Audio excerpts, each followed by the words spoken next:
Buenas noches, estimados estudiantes. Vamos a dar inicio a nuestra cuarta tutoría y nos toca ver ahora Aristóteles. Ustedes tienen que leer algunos capítulos de Jonathan Barnes ese libro titulado simplemente Aristóteles. Bien. A ver, básicamente lo que vamos a ver en esta hora es la visión que tiene Aristóteles del ser. Veremos ahí la cuestión del ser propiamente dicho, el ser en cuanto ser, si quieren ustedes, las categorías, y veremos pasaremos luego a la física, y sobre todo ahí nos interesa la cuestión del cambio, o el cambio en general, o el movimiento en particular. Y creo que, bueno, y ahí vamos a necesitar estudiar el acto y la potencia. Bien, entonces, cuando hablamos de categorías, distinguiremos entre principalmente sustancia y accidente. Al hablar del cambio, necesitamos el sujeto del cambio, dos opuestos, y cuando es cambio sustancial, la distinción entre materia y forma. Bueno, entonces, este es el contenido de lo que quiero hablarles en esta hora. Es decir, es básicamente la metafísica, ¿sí? La concepción del ser. ¿Sí? A ver, una de las fuentes que ha servido de insumo para la presente exposición es la lectura que tienen ustedes, Jonathan Barnes.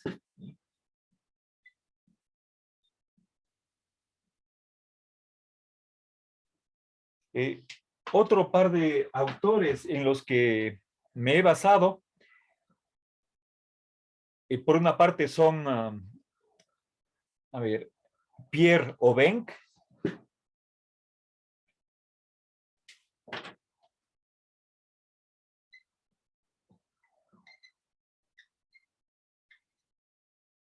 que tiene un libro sobre la concepción del ser en Aristóteles. Por otra parte, un profesor retirado ya, jubilado de la Universidad de Washington, de apellido Cohen.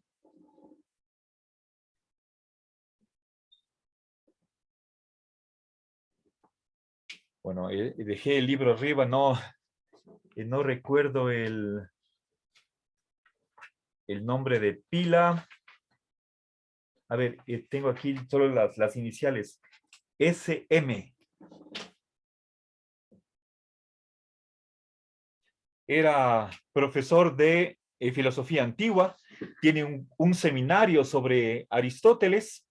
Las notas o los apuntes de clase están en internet o estaban. Y bueno, además es profesor de filosofía del lenguaje, profesor de lógica. Y finalmente, un autor español, Roy Gironella.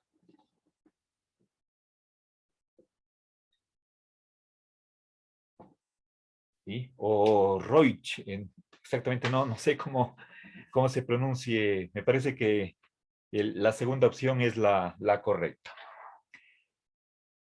Bien, ahora, obviamente, estas son las fuentes principales y, por supuesto, no siempre en todos los puntos coinciden con la interpretación de Barnes. ¿Sí?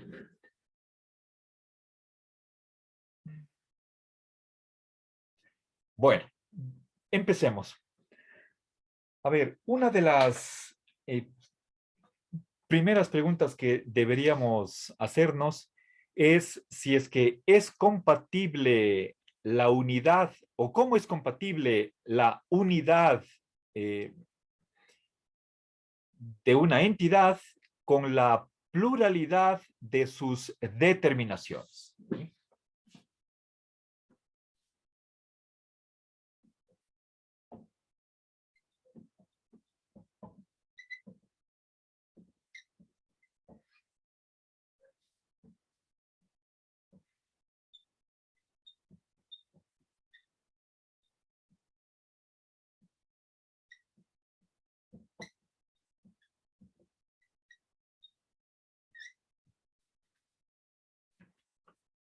A ver, por ejemplo, eh, creo que esta pregunta nos recuerda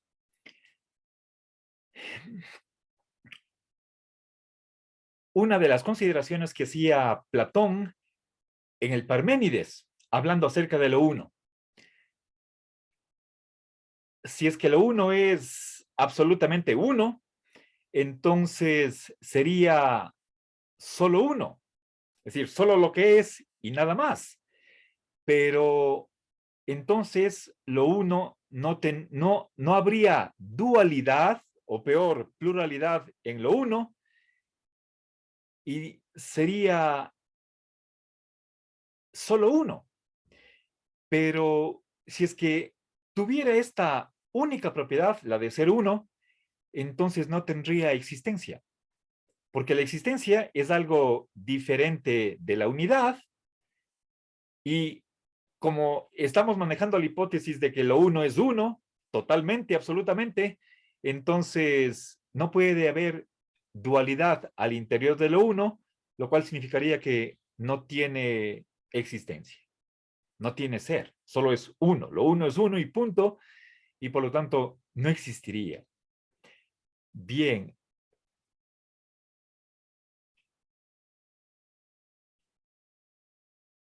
Pero obviamente lo uno existe, por lo tanto lo uno tiene que ser plural. Lo uno no es lo que es. No es sí mismo. Lo uno es plural. Bien, veíamos nosotros esa especie de aporía en Platón, y Aristóteles retoma esa problemática. ¿Cómo puede ser que una misma entidad, por ejemplo, el pizarrón, pueda ser una pluralidad? El pizarrón es uno, pero también es blanco, puede decir, está nuevo, es limpio, es rectangular, tiene filos metálicos, es plano, brilloso, sirve para escribir. Ahí tenemos una pluralidad de determinaciones, pero tenemos una sola entidad. ¿Sí? Bien. Entonces, fíjense el problema de la unidad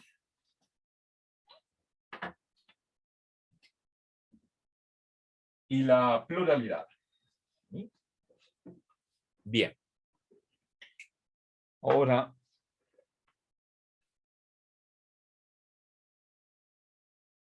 podemos decir que en el mismo aspecto, al mismo tiempo, una entidad no puede ser una y múltiple. ¿Sí? Eso sería contradictorio. Aristóteles, como fiel seguidor de Parménides, cree que toda contradicción es absurda, aunque en realidad Aristóteles es un poco más complicado que eso. Se va a dar modos para, de alguna manera, de algún modo, mmm, aparentemente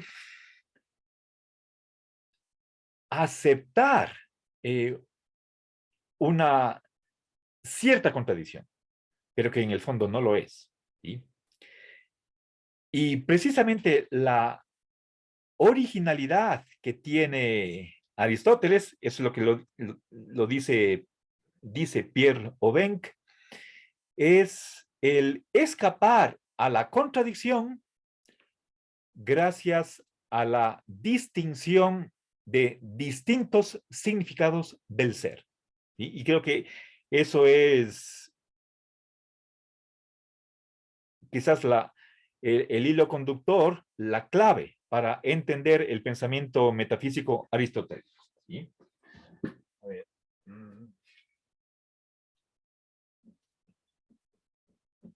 Voy a poner aquí las iniciales de Pierre Aubin, ¿sí? Quien sostiene que la originalidad, ¿sí? Escapar a la contradicción gracias a la plurivocidad del ser. ¿Sí?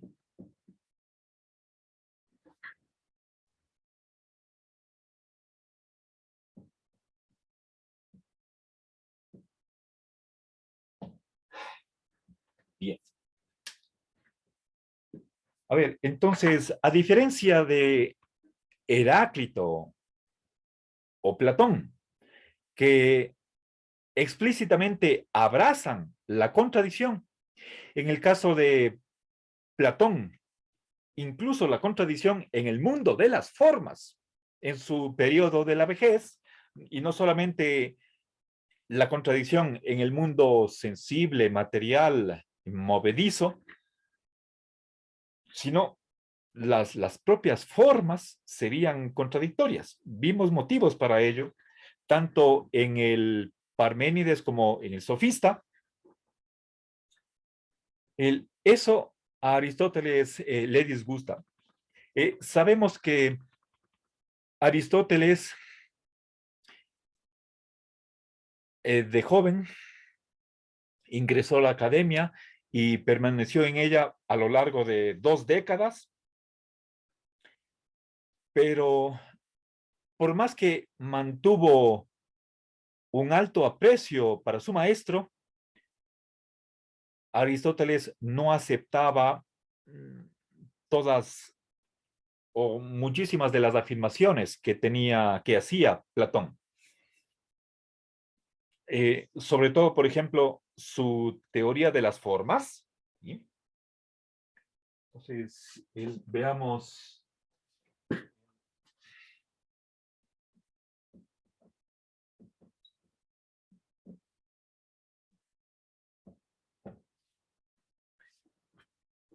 A ver, de Platón, teoría.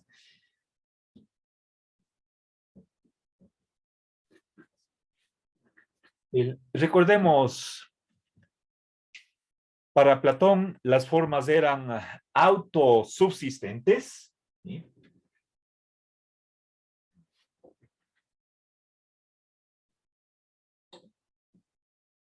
Teoría platónica de las formas autosubsistentes. Lo cual quiere decir que las formas, según Platón, existen independientemente de los individuos que participan de ellas. Por ejemplo, la belleza existe, es algo real, a pesar de que no exista ninguna cosa bella. ¿Sí? Una flor, un poema, una obra de arte, un paisaje, etcétera. Eso es la autosubsistencia. Es lo que se ha venido a llamar como ultrarrealismo de los universales. O si quieren ustedes, realismo exagerado de los universales. ¿Sí? Esa es la posición de Platón. ¿Sí?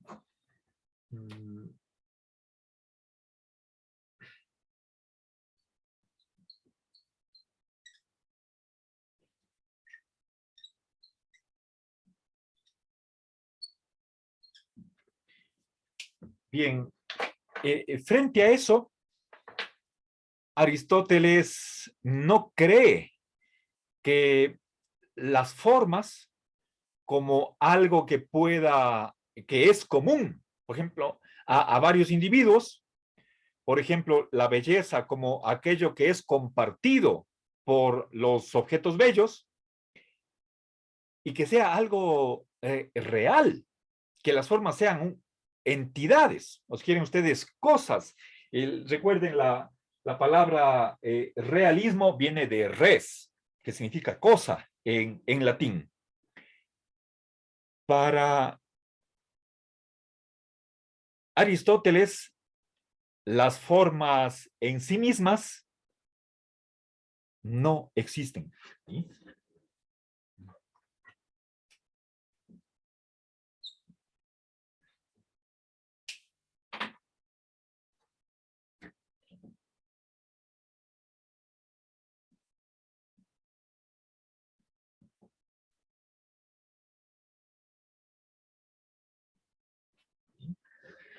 Bien, es decir,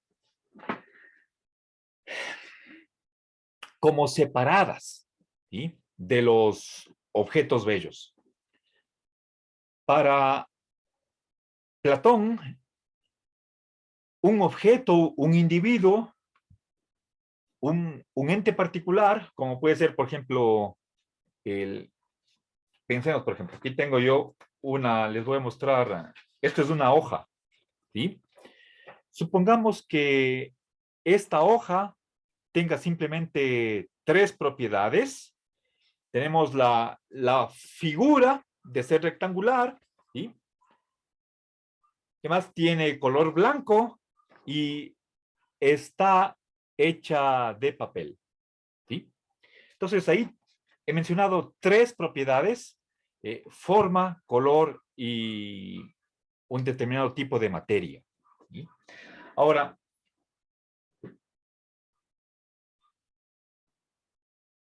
voy a dibujar cada una de esas tres propiedades, o las voy a representar por medio de una eh, línea pequeña. Entonces supongamos que esta línea representa el, el material hoja, el de acá la forma rectangular y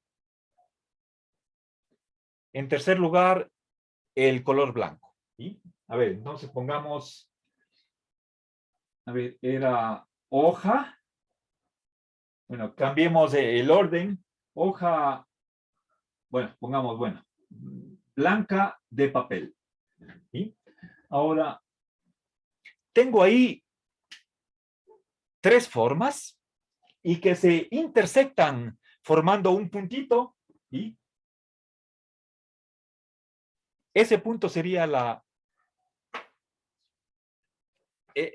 esta entidad particular, el individuo que estoy teniendo en mis manos. Ahora, ¿qué es, por lo tanto, esta entidad? ¿Sí? Es algo que participa de estas tres formas: la de ser hoja, la de ser de papel y la de ser blanco. Son esa participación o esas tres participaciones en tres formas lo que le da el ser y la existencia a esta entidad particular. Para Platón, simplemente una cosa es un conjunto, un atado, un manojo de formas. ¿Sí? Ahora, eso es Platón. Aristóteles no está de acuerdo con esa visión, ¿sí? Y bueno, podríamos decir,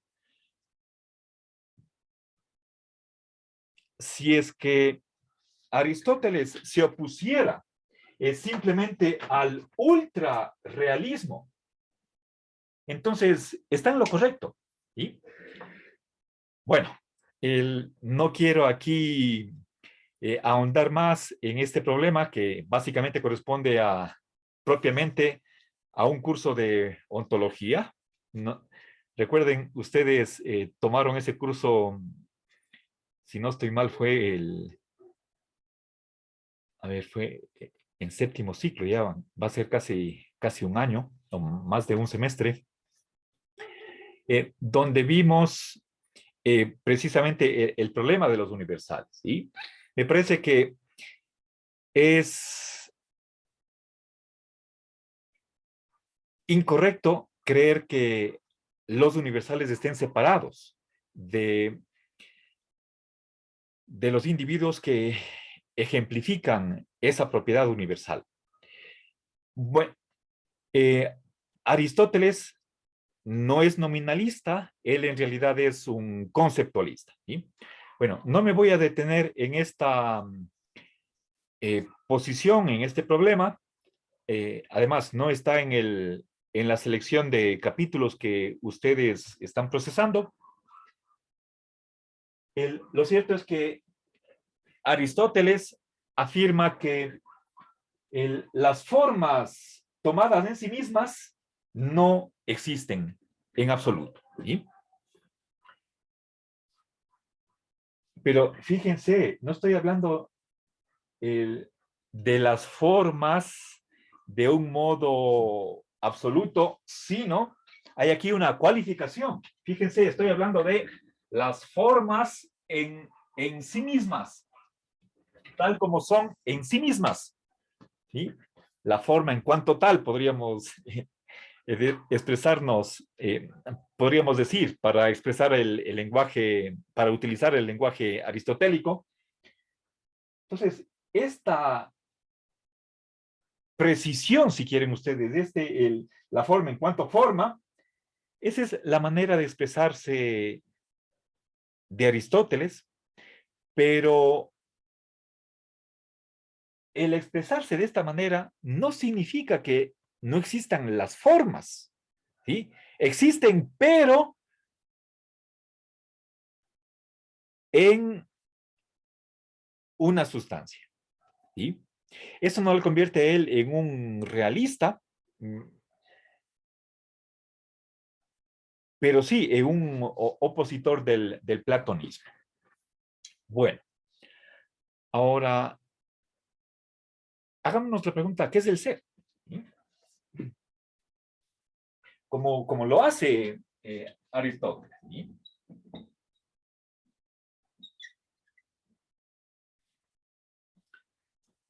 A ver, la pregunta parece sencilla, pero para comprender el, el alcance, la significación que tiene esta pregunta en Aristóteles, tenemos que hacer varias consideraciones.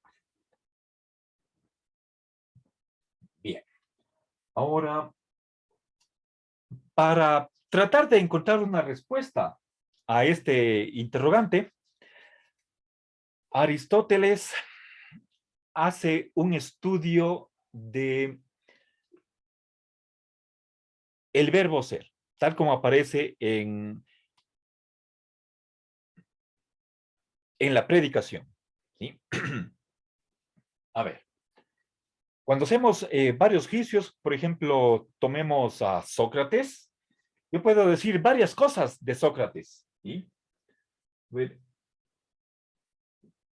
Sócrates es hombre. ¿Qué más? Sócrates es filósofo. Sócrates mide 1,60. ¿Sí? Sócrates es maestro de Platón. ¿Sí?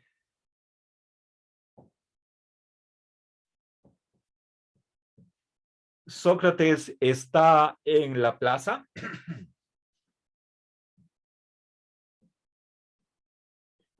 Etcétera, etcétera. ¿Sí? A ver. Según Aristóteles, podemos nosotros hacer una clasificación de todos los predicados que se pueden decir de algo, como el ejemplo que está aquí, un individuo particular. ¿Sí?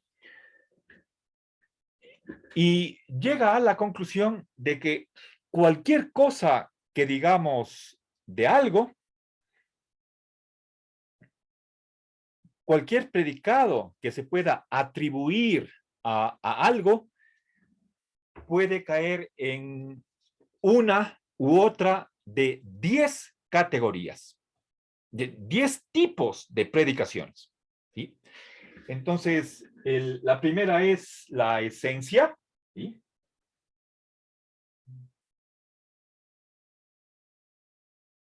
La segunda es la cualidad, después la cantidad y la relación. Bueno, normalmente bueno, aquí puse puntos suspensivos, pero podemos decir, voy a tratar de enumerar relación, es decir, el espacio, el tiempo, el causa, efecto. Bien, a ver, por ejemplo, Sócrates enseña, Sócrates pregunta. Sócrates, a ver, es pasión, a ver, acción, pasión, a ver, perdón.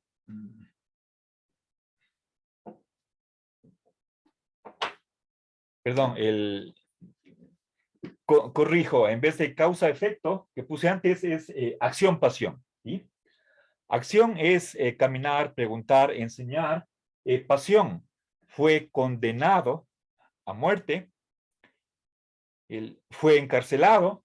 Eso es algo que sufre él. ¿Sí?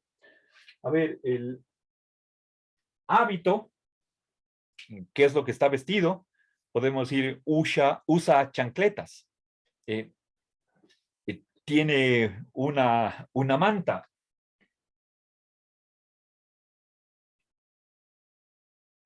Posición. Está parado, sentado. ¿Sí? Ahí tenemos 1, 2, 3, 4, 5, 6, 7, 8, 9 y 10. ¿Sí? Bien. ¿Por qué son 10 y no una más, una menos? Bueno, en la metafísica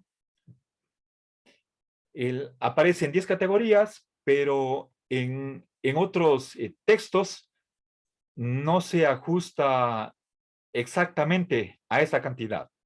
Pero quizás el número 10 no sea tan preciso. Aristóteles no se compromete con esta división en 10 categorías. A veces creo que le falta una o añade otra más, pero bueno, seguramente hay alguna razón para que lleguemos a esta clasificación. No es aparentemente algo arbitrario. Veremos que en Kant hay 12 categorías y él tiene unos criterios para ver por qué salen 12, por qué no son 11 o por qué no son 13. ¿Sí? Bueno, el asunto no está tan claro en Aristóteles, por qué son 10, exactamente 10. Bien, pero fíjense que esto estamos hablando de predicaciones, ¿sí? Y precisamente la palabra categoría significa predicación. ¿Sí?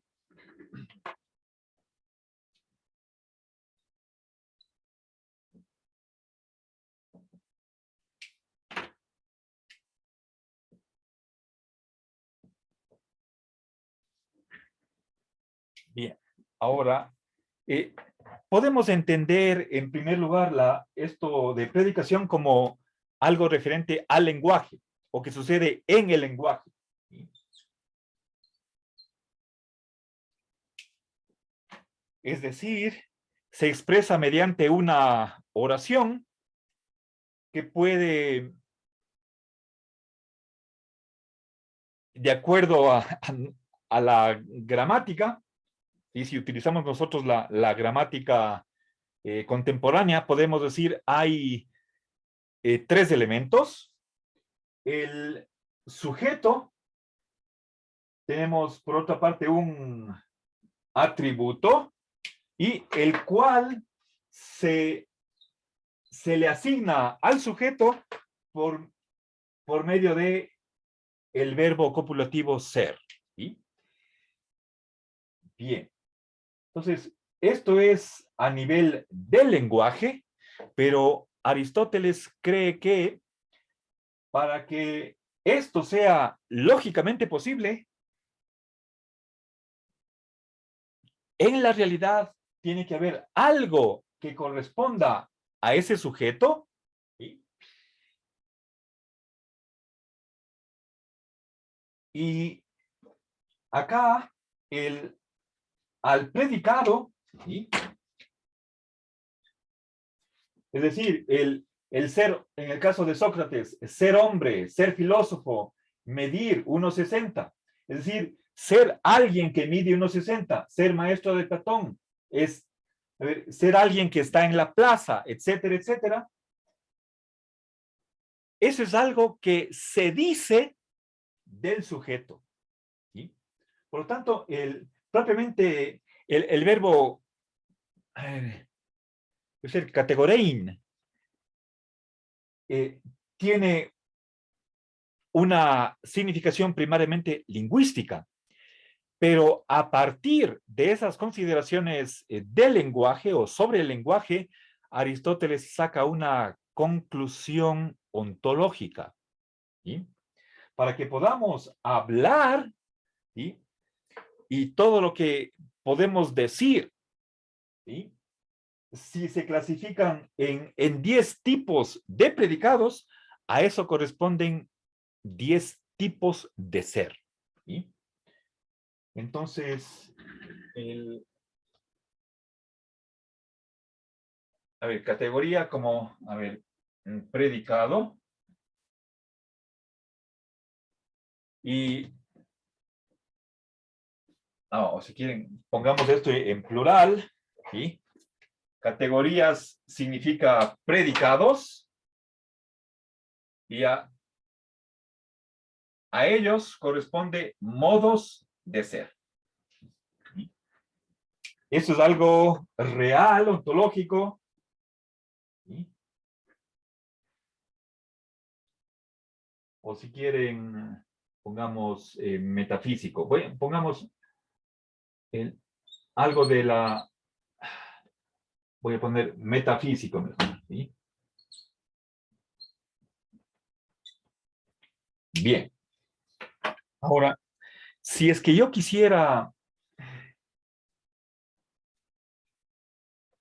especificar de otra manera qué son las categorías, entonces podría decir son géneros supremos del ser.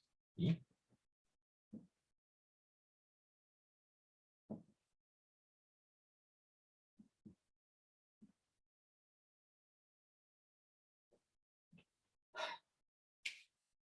A ver, explico esto.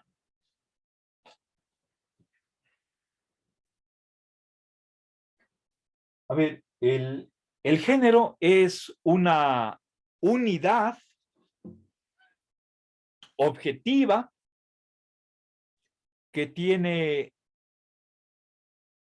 un significado. ¿Sí? Un significado unívoco. ¿Sí? A ver, pensemos, por ejemplo, a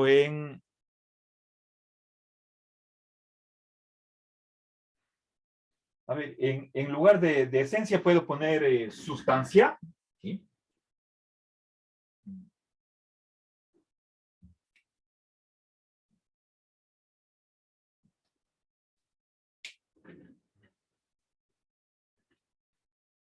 A ver, todas estas, recuerden aquí, podemos tomar esto que he escrito aquí en sentido lingüístico o en sentido metafísico.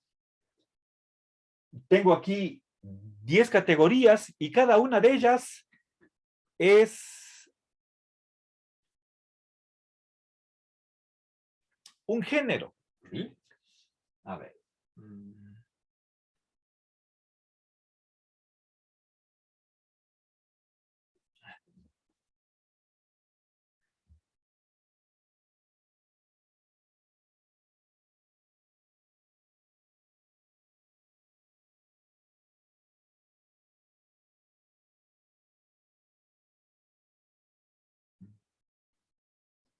2, 4, 6, 8 y 10. ¿Sí?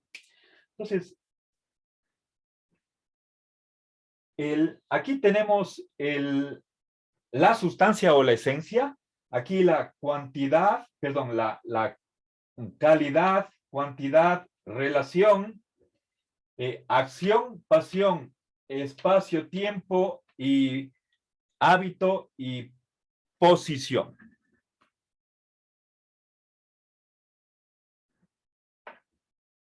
¿A qué se refiere esto de supremos? Si nosotros nos imaginamos el proceso de universalización, ¿sí? Pues, tomemos, por ejemplo, la primera de las categorías, la de sustancia. Aquí tengo yo el ejemplo de hombre. El hombre es la propiedad de ser hombre. Eso es una especie. Eso no es un género. En la clasificación que maneja el Aristóteles o su escuela aristotélica, si nosotros partimos de un individuo particular como es Sócrates, el momento que nosotros nos elevamos a su especie, la de ser hombre, estamos alejándonos de lo que es individual para pasar a algo que individual y algo, si quieren ustedes, irrepetible, que no se comparte con nadie. Solamente hay un Sócrates, o si quieren ustedes, para expresarme de una manera que creo que no lo hace Aristóteles, si es que hay esa propiedad de socraticidad, esa propiedad está ejemplificada en un solo individuo, que es Sócrates. ¿Sí? No hay dos Sócrates, hay uno solo. Ahora, al pasar a hombre, ahí ya pasamos a un primer universal. Nosotros actualmente en el planeta Tierra somos aproximadamente 8.000 millones de hombres o seres humanos. Tenemos en común algo, la propiedad de ser hombre. ¿Qué es esa propiedad? Ese precisamente es el problema de los universales. ¿Es algo real? ¿Es una mera palabra? ¿Es un concepto?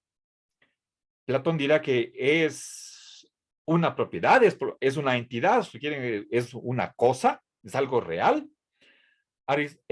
En sí mismo o en sí misma, Aristóteles niega esa posición realista. Pero a lo que quiero ir es al proceso de universalización. Partimos de un individuo y luego nos elevamos a otro nivel, el de la especie. Ahora, ¿cómo se define hombre? Podemos pensar en animal racional. Ahí tenemos nosotros dos componentes. Tenemos el género hombre, perdón, animal y la diferencia específica que es racional.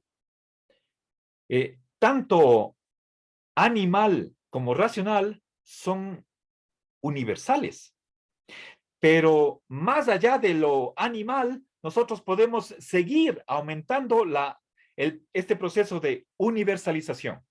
¿Sí? Por encima de lo que es animal, tenemos la propiedad de ser viviente. ¿Sí? Hay vivientes que no son animales, ese es todo el reino vegetal, y fíjense que aquí estamos manejando unas dicotomías, divisiones en dos brazos.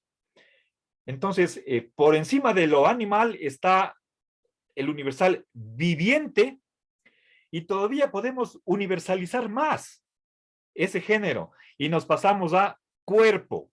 ¿Sí?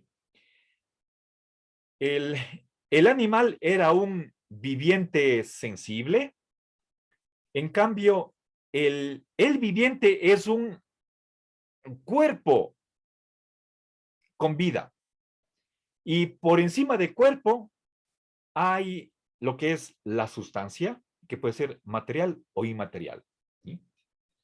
A ver, esta clasificación que les he hecho, la podemos representar del siguiente modo.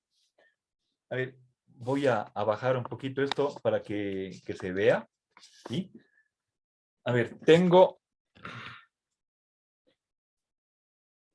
por una parte la sustancia. Puede ser inmaterial. A ver, si a la sustancia le añado la materia, entonces aquí tengo un cuerpo y acá un espíritu. Si al cuerpo le añado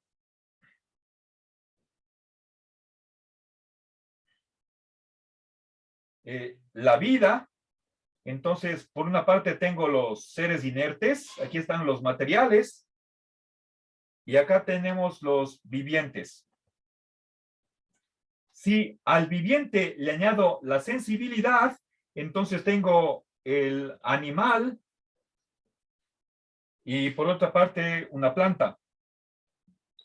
Si al animal le añado la racionalidad, entonces obtengo el hombre, y lo que no es hombre es lo que tradicionalmente se llama bestia y bruto.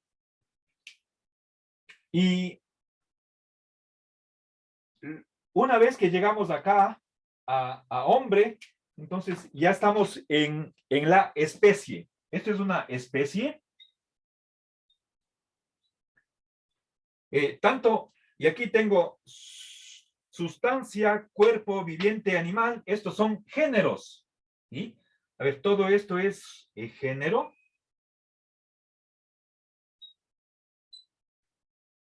¿Sí se ve? Son géneros. Esto se llama un género próximo. Acá es un género remoto.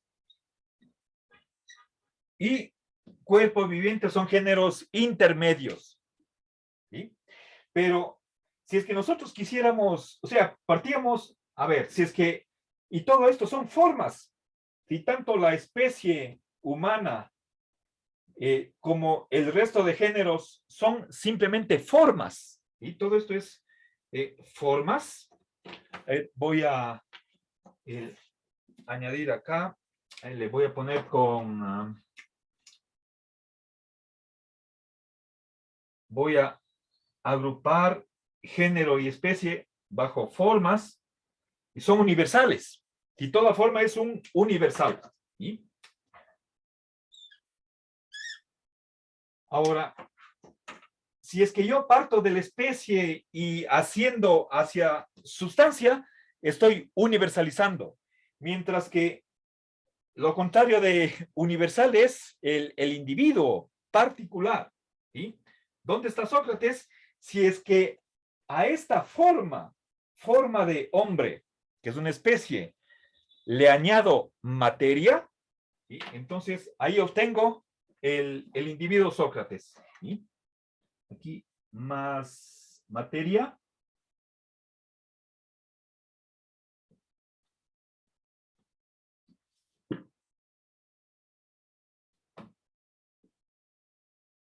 ¿Ya? Bien, esto es un individuo.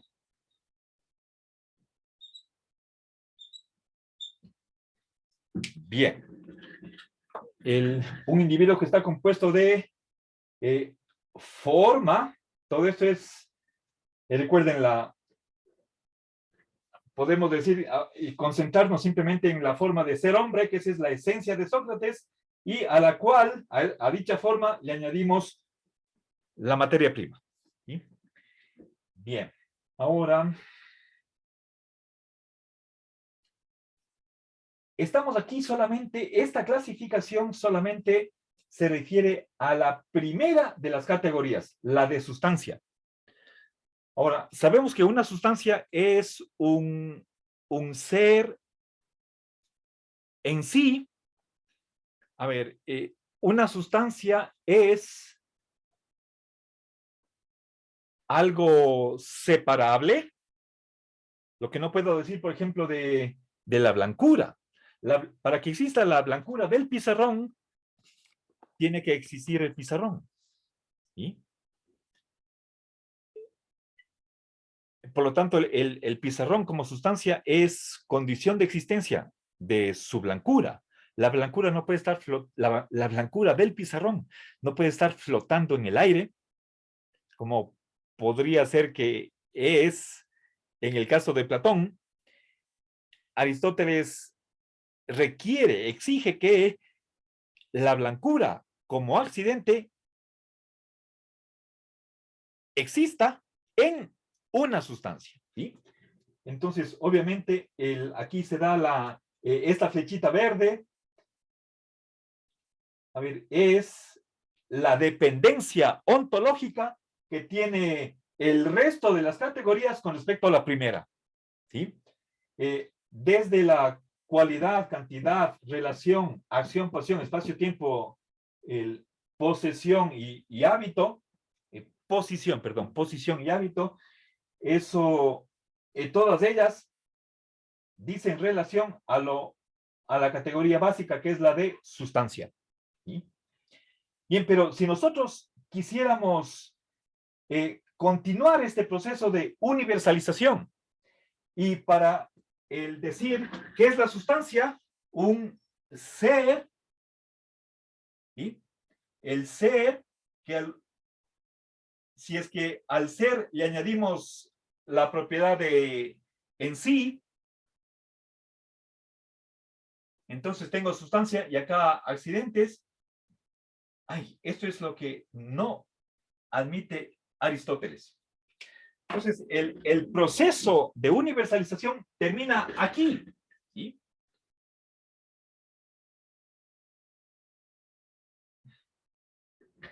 Por eso se dice que las categorías, sustancia, accidente, son los géneros supremos del ser, lo cual significa que si nosotros nos fuéramos más allá en este proceso de universalización para ir al ser, eso es algo que no podemos hacer y para ello Aristóteles tiene un argumento que también nosotros revisamos en la materia de ontología. Bueno, hay varios argumentos, yo presenté simplemente uno. La razón es sencilla y dicho brevemente es que para que yo pueda diversificar un género, y como por ejemplo está aquí, tengo que añadir algo que es parcialmente exterior a ese género. Por ejemplo, el materia no es lo mismo que sustancia. Vida no es lo mismo que cuerpo. ¿Sí? Aquí, la sensibilidad no es lo mismo que viviente. Entonces, es por el añadido de algo parcialmente exterior a la sustancia, cómo puedo tener distintos, una división al interior de un género. Pero, ¿qué podría ser algo que sea parcialmente exterior al ser? Eso sería el no ser, y puesto que el no ser no es nada, en nada de nada, en este punto Aristóteles concuerda 100% con Parménides. Entonces, si es que la única manera de multiplicar el ser fuera por el añadido de algo que es parcialmente exterior a ese género, entonces, como no hay nada exterior al ser, eso sería el no ser, el ser no podría diversificarse. Es decir, caeríamos en el monismo completo de Parménides, pero eso es algo que no puede aceptar Aristóteles, quien es un empirista.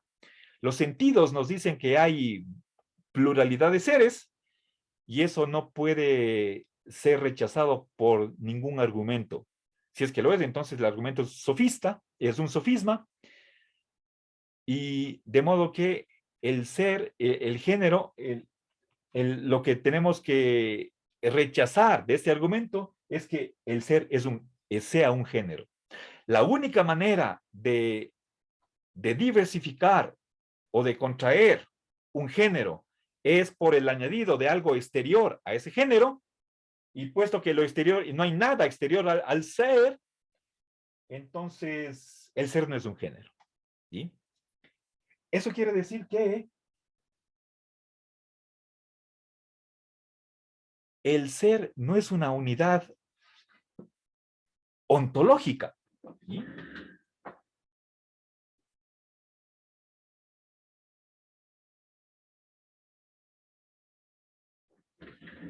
Aquí le encierro el ser bajo un círculo tachado de una línea inclinada, para decir que no existe, como no fumar, no beber, no parquear, no estacionar. ¿Sí? Ontológicamente, el ser no es nada. ¿Sí?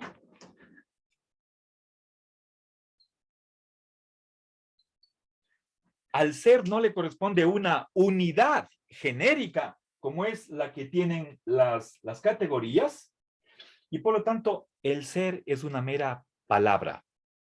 ¿Sí? Es decir, eso quiere decir que, ¿qué tienen en común estos varios tipos de categorías? ¿Sí? El ser esencia, el ser cualidad, el ser cantidad, etcétera. Simplemente la palabra. ¿Sí? Lo cual quiere decir que si es que aquí tengo tipos de ser, no hay para Aristóteles lo que sería el ser, que estaría representado por esta línea roja, que trata de reunir o abarcar las 10 categorías. ¿Sí? Entonces, esto no existe. ¿Sí? No existe el ser. El ser no es un género. ¿Sí?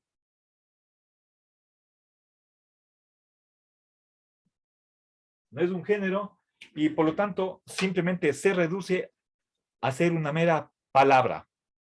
El ser es producto del lenguaje, no es algo objetivo, entitativo, no tiene realidad. En la realidad no hay el ser, o si quieren ustedes, la realidad.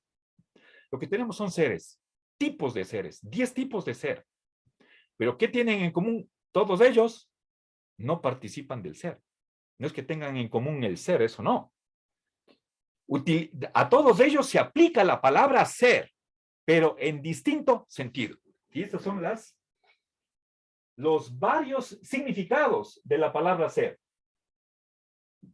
A ver, entonces aquí propiamente voy a encerrar entre comillas el ser, porque no estoy hablando de algo ontológico, sino de una palabra. ¿Sí? Plurivocidad significa distintos significados. ¿Sí?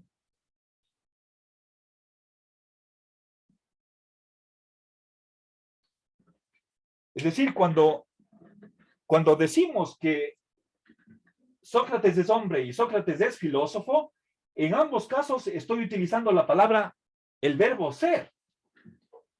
Pero por más que tengan en común esa palabra, no hay un solo género del cual ser hombre y ser filósofo participen. ¿Sí? Eso es lo que, con otra palabra, Aristóteles llama homonimia, la homonimia. ¿Sí?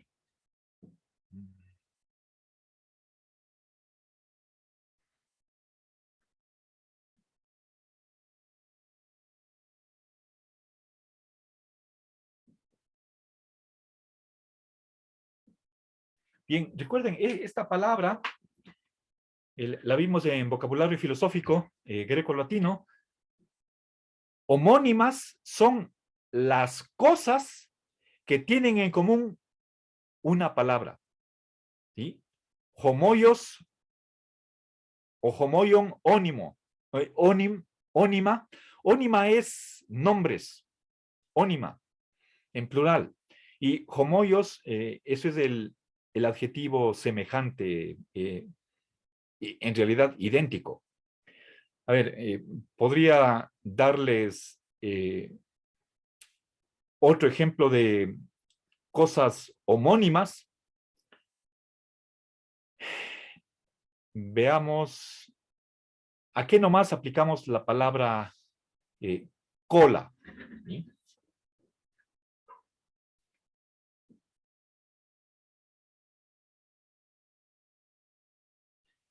Eh, tenemos nosotros una bebida gaseosa, tenemos el rabo de un animal, tenemos la cola de un cometa, tenemos la fila que hacen varias personas al frente de una ventanilla, tenemos el pegamento del carpintero, ¿sí? Les he nombrado por lo menos 5 colas, pero que no tienen nada en común la una con la otra, ¿sí?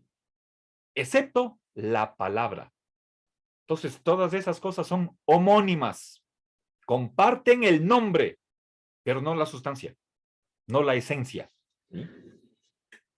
Bien. A ver. Entonces, hasta aquí lo único que he logrado es explicar con el detalle suficiente esta primera pregunta y luego la cuestión de las categorías, ¿sí? Como modos de ser, ¿sí?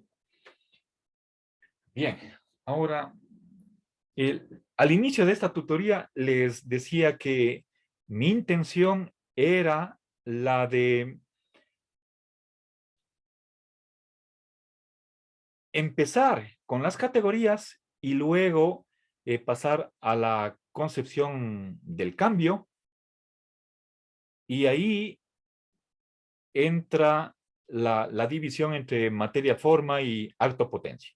Entonces, lo más brevemente posible voy a añadir esta segunda parte, ya no con tanta extensión como el hubiera querido. Creo que me alargué un poco, pero en realidad he tenido que poner los supuestos, explicitarlos como para que no se malentienda y al revés haya una comprensión cabal del pensamiento aristotélico.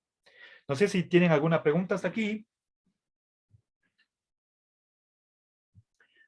A ver, entonces, pasemos ahora a la cuestión del cambio y no quiero demorarme demasiado. Me parece que esta, esta parte es un poco más sencilla. Bueno, por lo menos trataré de hacerlo lo más simple.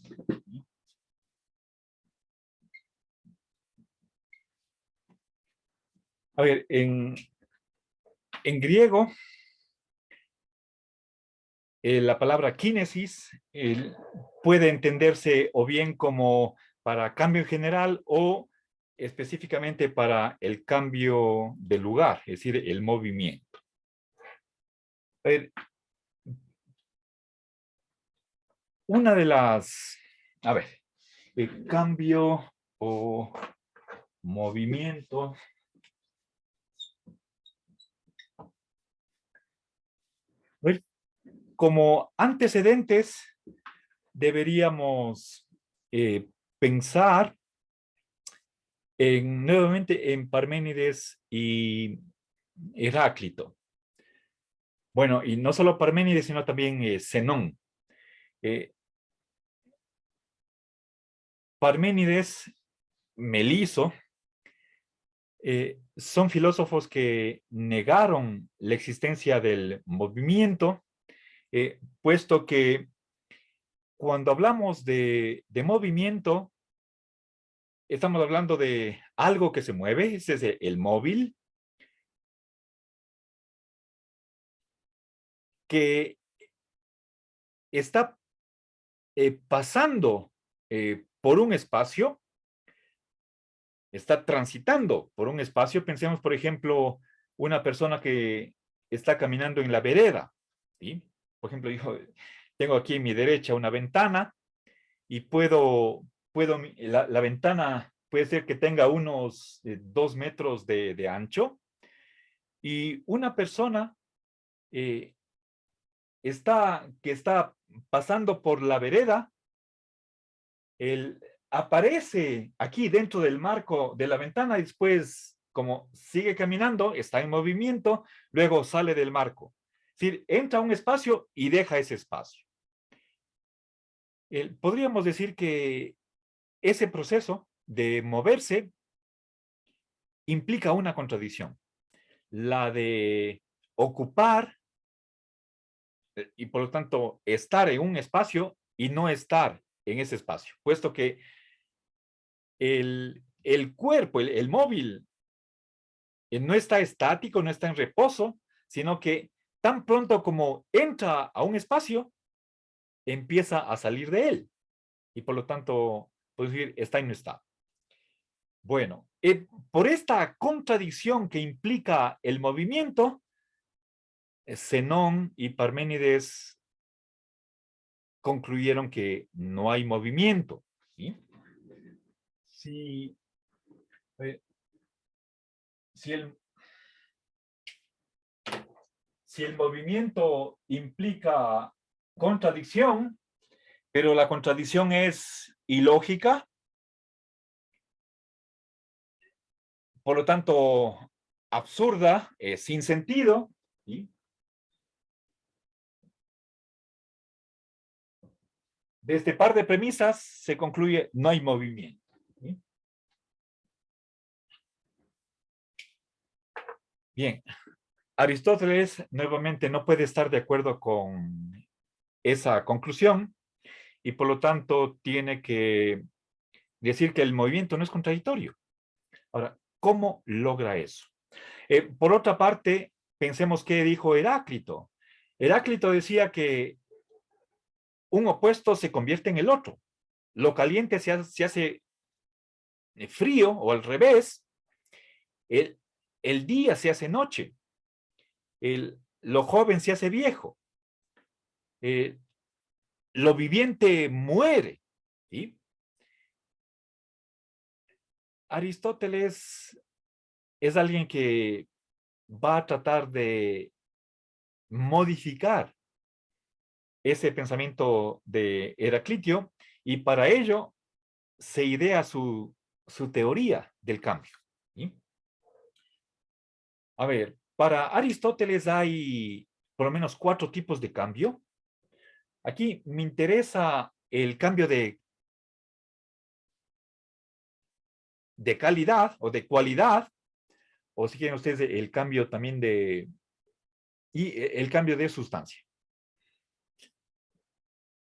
No voy a hablar de los 4 tipos de cambios, pero en general se tiene más o menos el mismo esquema de lo que es un cambio, con pequeñísimas diferencias, pero en el fondo es lo mismo.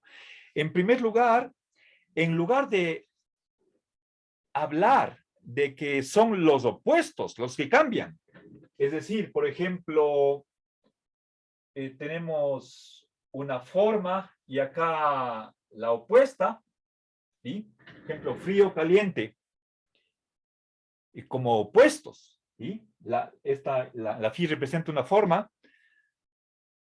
Aristóteles no quiere admitir, como lo hacía Heráclito, que el uno opuesto se convierte en el otro. Eso para Aristóteles sería contradictorio.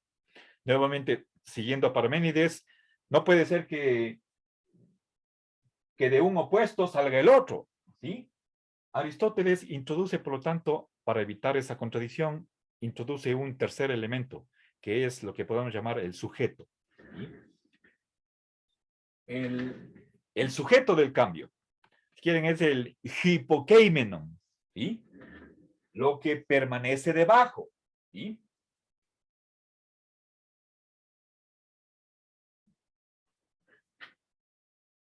A ver, lo que está con flecha verde, ese es el cambio, ¿sí? Y entonces, primera cosa, es como si tuviéramos tres elementos, ¿sí? Tenemos dos opuestos, pero que se dan en distintos tiempos en un sujeto. Esta es la tercera cosa que se requiere para que haya cambio. Ahora, por otra parte, había una famosa discusión en la antigüedad sobre si, eh, eh, a ver, si en el cambio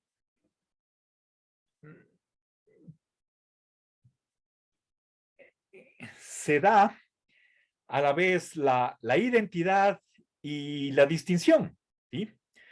Yo soy el mismo Marcelo Vázquez que hace 50 años, que hace 55 años, 45 años, y sin embargo soy distinto, ambas cosas, ¿sí? Nueva contradicción y nuevo rechazo de la misma por parte de Aristóteles. Entonces, tenemos que decir que la cosa que permanece idéntica es el sujeto, lo que cambia, lo que es distinto, son formas que tiene ese sujeto. ¿Sí? Bien. Entonces, en un momento se tiene una forma, en otro momento no se la tiene, o al revés, ¿sí? De estar caliente se pasa a frío, o de frío se pasa a caliente, ¿sí? Bien. A ver, ahora, eso en el caso de cambio de una cualidad, se pasa de una forma a su opuesta. ¿Y qué pasa cuando se genera una sustancia? Por ejemplo, una planta. La planta surge de una semilla, o si es que hablamos de un animal, pensemos de un pollo, el pollo sale del huevo, ¿sí? El huevo no es un pollo, el huevo simplemente es la yema, la clara, hay una membrana y la cáscara, pero ahí no tenemos ni pico ni plumas, no hay carne y hueso. El huevo no es un pollo. ¿Cómo de lo que no es pollo sale pollo? Esa es una de las preguntas que se hacía Anaxágoras, y es la formulación filosófica del problema del cambio, en este caso concreto de la generación. ¿Cómo, ¿Cómo llega a ser una sustancia? ¿Cómo llega a existir una sustancia? Bueno,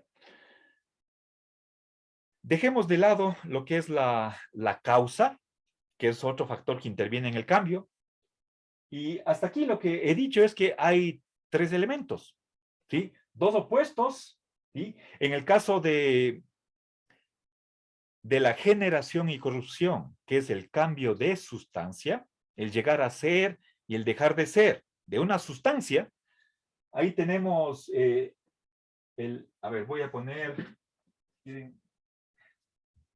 al revés, aquí.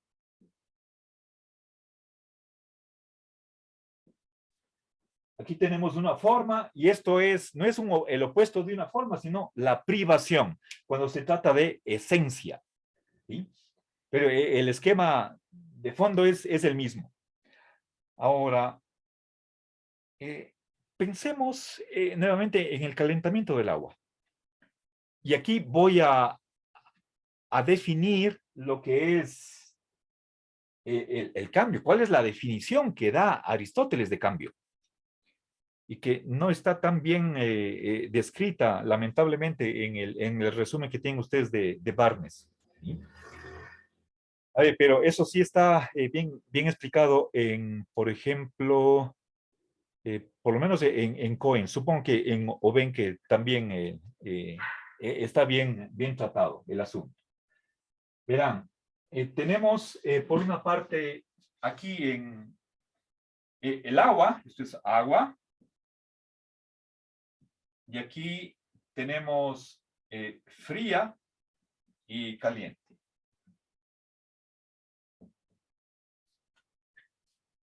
A ver, tenemos nosotros por lo menos hablemos de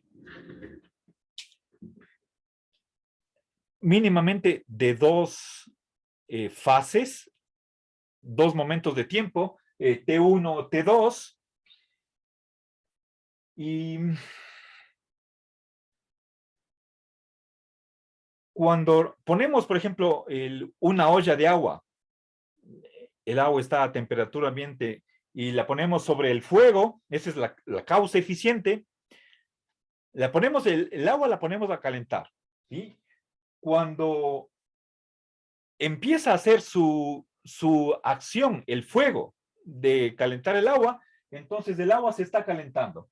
Y va a llegar un momento en el que supongamos que el agua empieza a hervir y ya está caliente. Ese es el proceso último que nos interesa, ¿sí? Entonces, ¿cómo explicar eso?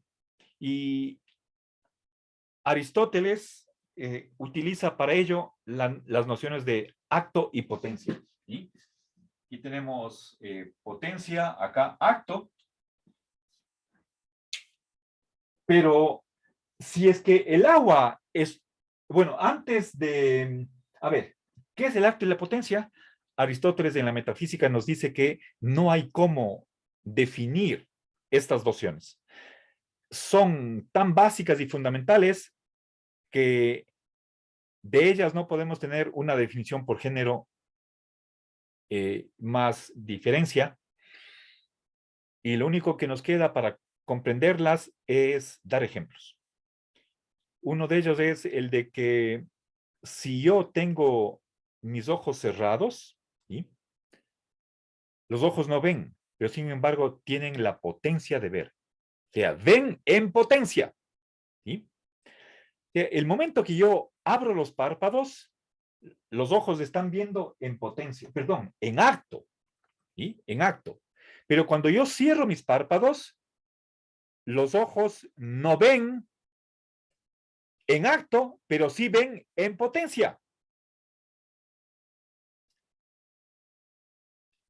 Otro ejemplo que pone Aristóteles es, a ver, ¿qué significa ver en potencia? No solamente el que tengan la habilidad de, si estamos hablando de un ojo que funciona bien, que sea capaz, que tenga la capacidad de ver si no estuvieran los párpados cerrados, sino que ya de un modo indilucidable, ya ven, solo que de otro modo, no en acto.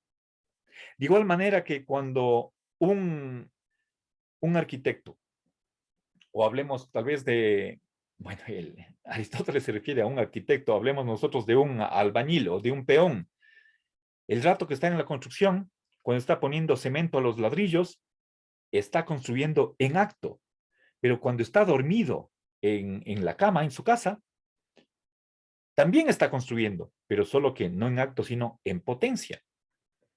Entonces, son dos modos de ser. El uno es negación del otro y no hay cómo explicar más, sino simplemente por estas ilustraciones. ¿Sí? Bien, entonces el agua, antes de que empiece el proceso, está en potencia, ya está caliente, pero no en acto, sino en potencia. Eso en parte, pero solo en parte, significa que puede calentarse cuando se dan las condiciones apropiadas. ¿Sí? Pero no reduzcamos la potencia a la capacidad o a una habilidad. ¿Sí? Eso es lo que lamentablemente hace Barnes. ¿Sí? La potencia no es mera posibilidad o capacidad. ¿Sí? Capacidad en el sentido de un poder. Está acá. ¿Sí?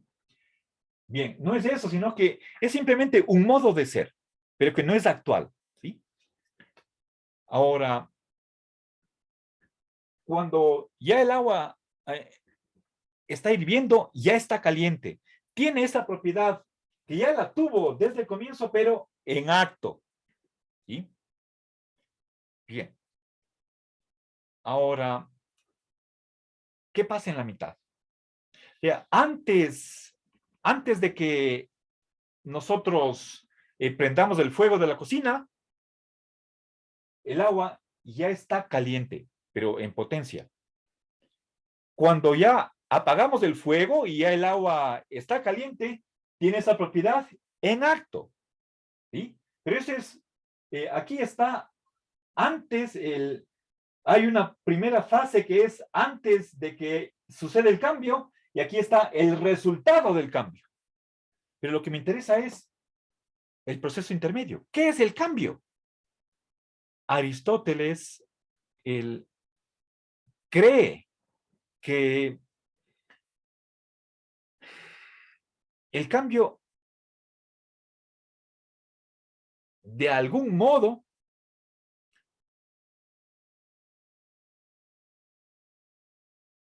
consiste en una mezcla de potencialidad y actualidad. ¿Sí? El movimiento es la actualidad de una potencia. ¿Sí?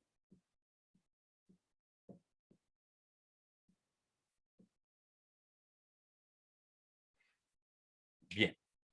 Es decir, acá tenemos una actualidad de una potencia.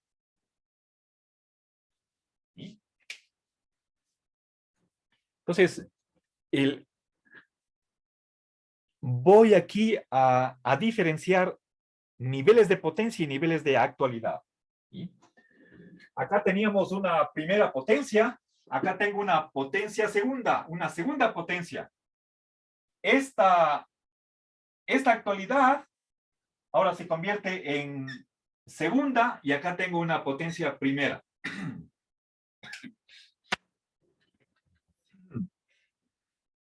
Verá, con otras palabras, y con esto termino. Al inicio, antes de que pongamos la olla con agua al fuego, esta potencialidad del agua es potencial. Por favor, y esto no es una mera redundancia, es que hay esta primera potencia es potencial. En cambio, esta segunda potencia es actual. ¿Sí? Entonces hay una potencia potencial y una potencia actual. Por lo tanto, dos potencias. Esta potencia ya tiene un primer acto. Y si es que hay primer acto, significa que habrá un segundo acto. ¿Sí? Es como si dijéramos que esta potencia que tiene el agua, y cuando está cambiando, cuando se está calentando, esta potencia de calentarse, o esta potencia que tiene el agua de estar caliente, está a la vez en acto y en potencia. ¿Sí? Está en potencia con respecto a este acto final o acto perfecto. ¿Sí? Acá esta actualidad segunda es lo que se llama en griego la entelequia o entelequia, y esto en griego significa entelos egein, es decir, el,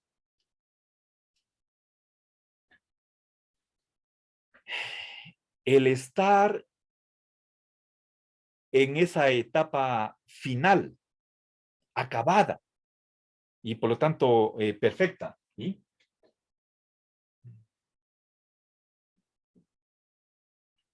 Bien. Entonces, en realidad, por más que he mencionado que hay dos potencias, primera y segunda, y dos actos, en realidad solamente tenemos, por una parte, esta potencia potencial, tenemos este acto perfecto, y esta segunda potencia y este primer acto se identifican. ¿Sí? Por lo tanto, simplemente tenemos eh, tres niveles. La potencia potencial, o si quieren potencia pura, el acto puro, sin mezcla, y un tercer estado que es el acto de una potencia.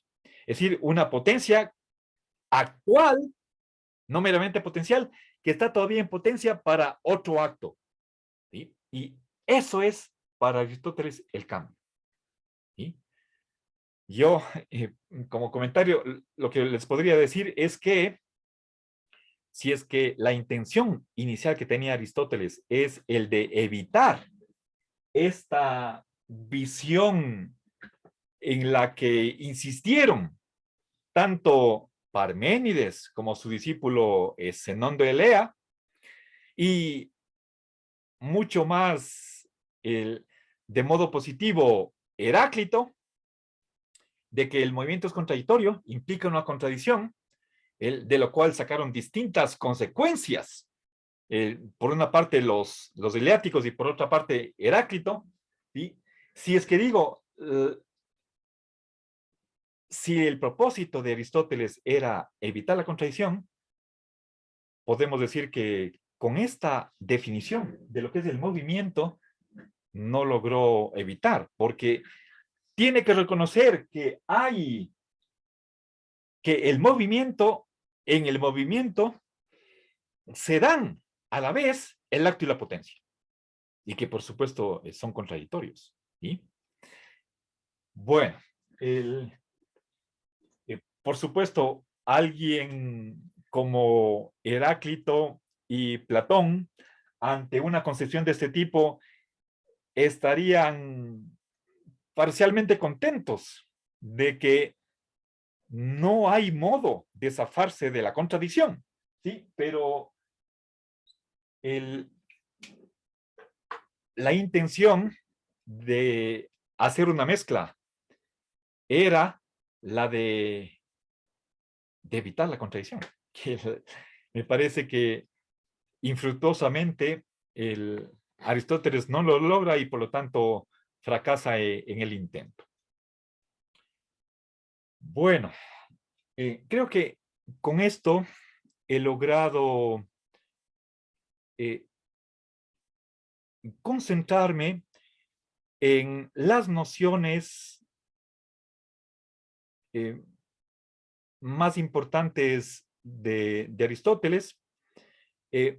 Por último, me faltaría la distinción entre materia y forma. Aquí ya he puesto la forma y la materia está acá. ¿Sí? Es el sujeto último de la predicación. Y en sentido estricto es la materia, no la sustancia, sino la materia la que está en potencia de ser cualquier cosa. ¿Sí? Bueno, pero hay otra cosa que me parece que Jonathan Barnes no representa bien. Realmente ahí hay una, me parece a mí, grave incomprensión de no hacer la distinción entre materia primera y materia segunda. La materia primera es todo en potencia y nada en acto. Por lo tanto, la materia primera, a ver,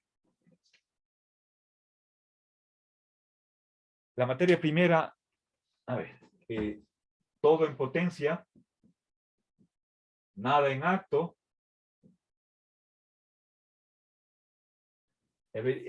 La materia en sí misma está en potencia de ser lo que sea, de ser madera, caucho, vidrio, un mineral, una planta, un animal, un ser humano. Bueno, aunque los humanos también somos animales. Pero en acto, ella misma no es nada de nada, no tiene ninguna de las categorías. No es ni sustancia, ni cualidad, ni cantidad, ni relación, etcétera, etcétera. ¿Sí? Esa noción de materia primera está ausente en la exposición que hace Jonathan Barnes. Y por lo tanto, me parece que no logra captar la naturaleza precisa de lo que es movimiento, y también cuando habla de materia, no distingue entre materia primera y materia segunda. Materia segunda puede ser el bronce o el mármol. ¿Sí? Por ejemplo, cuando hablamos de que tenemos un bloque de piedra y de la cual el escultor va a sacar una estatua. Ese bloque de mármol del que va a partir el escultor no es la materia primera. ¿Sí? Perdón, no es materia, el mármol no es materia primera, es materia segunda. Y esa distinción no aparece en el libro de Aristóteles, en el libro de sobre Aristóteles de Jonathan Barnes. Bueno, a pesar de eso, me parece que es útil. Y bueno, no me quiero extender más y termino aquí la presente tutoría.